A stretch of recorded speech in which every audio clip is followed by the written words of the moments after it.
Halo semua, berjumpa lagi dengan saya Eli Mangestima hari ini. Di sini saya akan mempresentasikan ujian akhir semester genap tahun pengajaran 2022-2023. Nama saya Eli Mangestima hari ini. Saya dari Prodi PJJ Akuntansi kelas AK 201 dengan nomor induk 220301010058 dalam mata kuliah Statistik Ekonomi dan Bisnis dengan dosen pengampu Ibu Yuwanisa Aisanafi SE MSAK. Saya akan mempresentasikan dengan judul distribusi probabilitas kontinu. Oke, pertama-tama saya akan mulai dengan menjelaskan apa itu distribusi probabilitas. Distribusi probabilitas adalah suatu distribusi yang menggambarkan peluang dari sekumpulan varian sebagai pengganti frekuensinya. Fungsi dari distribusi probabilitas adalah sebagai susunan yang mempermudah untuk mengetahui probabilitas sebuah peristiwa. Dan pada umumnya dibedakan menjadi dua cara, yaitu distribusi peluang diskrit dan distribusi peluang kontinu. Pada kesempatan ini kita akan membahas tentang distribusi peluang kontinu.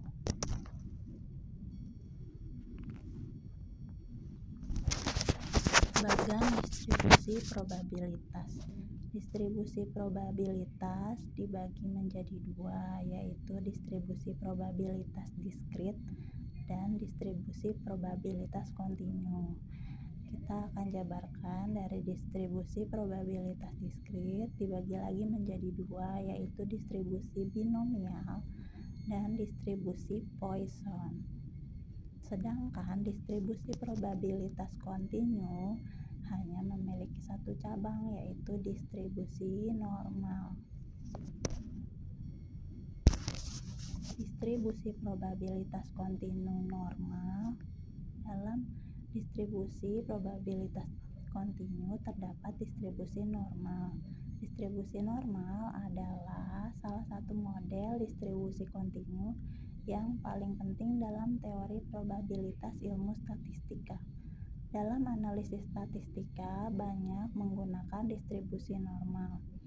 Yang pertama kali memperkenalkan distribusi normal adalah Abraham de Moivre pada tahun 1733. Selanjutnya teori ini terus berkembang dan sampai kepada penemu berikutnya.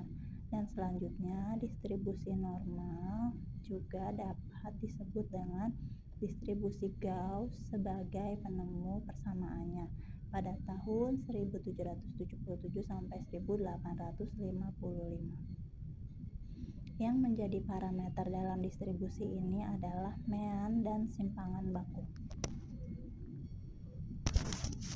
Ciri-ciri kurva normal adalah bentuk kurva normal berbentuk menyerupai lonceng, memiliki satu puncak, mean medias modus terletak pada satu titik, luas daerah kiri dan kanan mendekati 50%. Sifat dari distribusi normal adalah nilai mean median dan modusnya adalah sama, memiliki satu modus, domainnya adalah minus tak terhingga kurang dari X kurang dari tak terhingga. Kurva simetris pada nilai pi, semakin besar simpangan baku alfa, maka semakin lebar kurvanya. Seperti gambar di samping ini. Distribusi normal standar. Distribusi normal standar memiliki rumus Z sama dengan X minus pi per ini adalah rata-rata. Arti dari simbol rumus ini adalah Z sama dengan variabel normal standar, X adalah nilai variabel random, alpha sama dengan rata-rata. Pi sama dengan simpangan baku atau standar deviasi. Dengan menghitung z-score atau nilai z, maka kita dapat mentransformasikan kurva distribusi normal ke kurva distribusi standar atau z sama dengan 0. Rumus distribusi normal standar kumulatif adalah Z1 sama dengan X1 minus Pi per alfa dan Z2 sama dengan X2 minus Pi per alfa.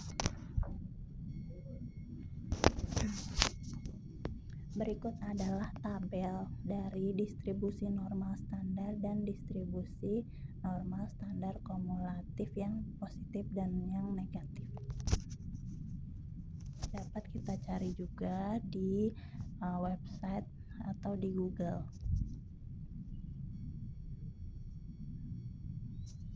Langkah-langkah dalam menggunakan tabel Z. Yang pertama, tentukan hipotesis nol dan alternatif. Yang kedua, tentukan tingkat signifikasi. Yang ketiga, hitung statistik uji. Yang keempat, tentukan daerah kritis. Yang kelima, tentukan nilai P. Yang keenam, ambil keputusan. Oke, kita masuk kepada contoh soal dan jawabannya. Kita ada contoh pertama.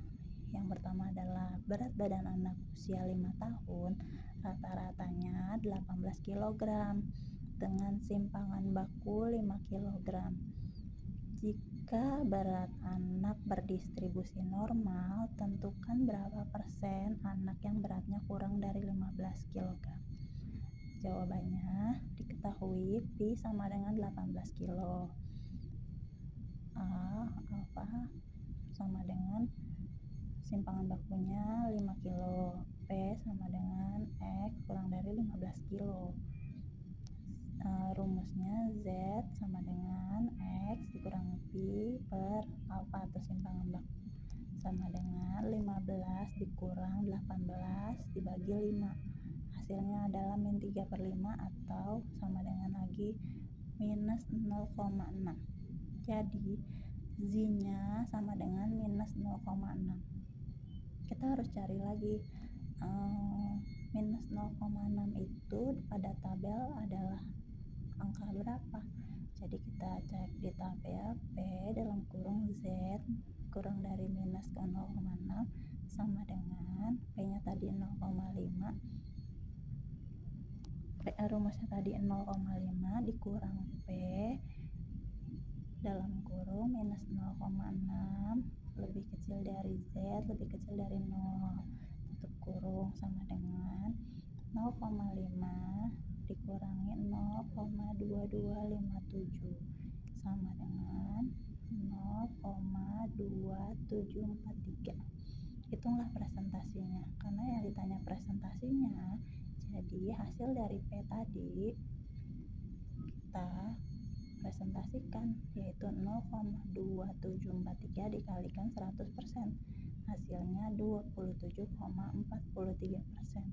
Jadi anak yang berat badannya kurang dari 15 kg ada 27,43%.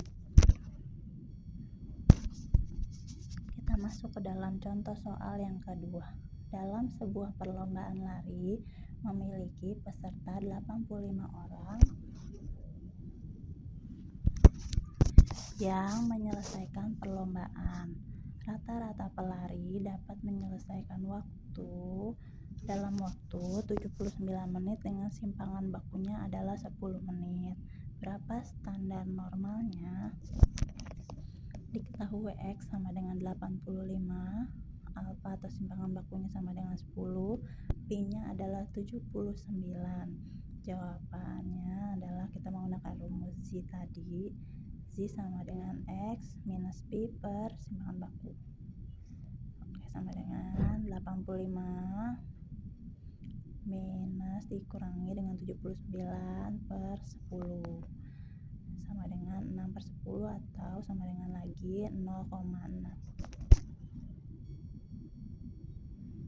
Masuk ke dalam ketiga. Contoh ketiga, soalnya adalah usia lansia dalam satu rukun tetangga rata-rata 65 tahun. Simpangan bakunya adalah 5. Hitunglah peluang lansia yang memiliki usia antara 60 tahun sampai dengan 80 tahun. Diketahui Pi sama dengan 65 tahun. Simpangan bakunya sama dengan 5 tahun. Ditanya Z1 dan Z2. Z1 nya 60 tahun, Z2 nya 80 tahun. Jawabannya adalah kita pakai rumus Z1 Z2 tadi ya. Z sama dengan X1 dikurang Pi per alfa atau simpangan baku sama dengan 60 kurang 65 dibagi 5 sama dengan minus 5 per 5 atau sama dengan minus 1. Jadi Z1 nya sama dengan minus 1. Di dalam tabel menjadi 0,1587. Z2 nya kita hitung lagi ya. Z2 sama dengan X2 dikurangi Pi per alfa sama dengan 80 dikurang 65 per 5 sama dengan 15 per 5 sama dengan 3. Jadi Z2 nya sama dengan 3. Dalam tabel angka 3 itu menjadi 0,9987. Oke, sekian penjelasan saya. Ini adalah daftar pustakanya. Sekian presentasi dari saya. Mohon maaf kalau ada kekurangan atau kesalahan kata.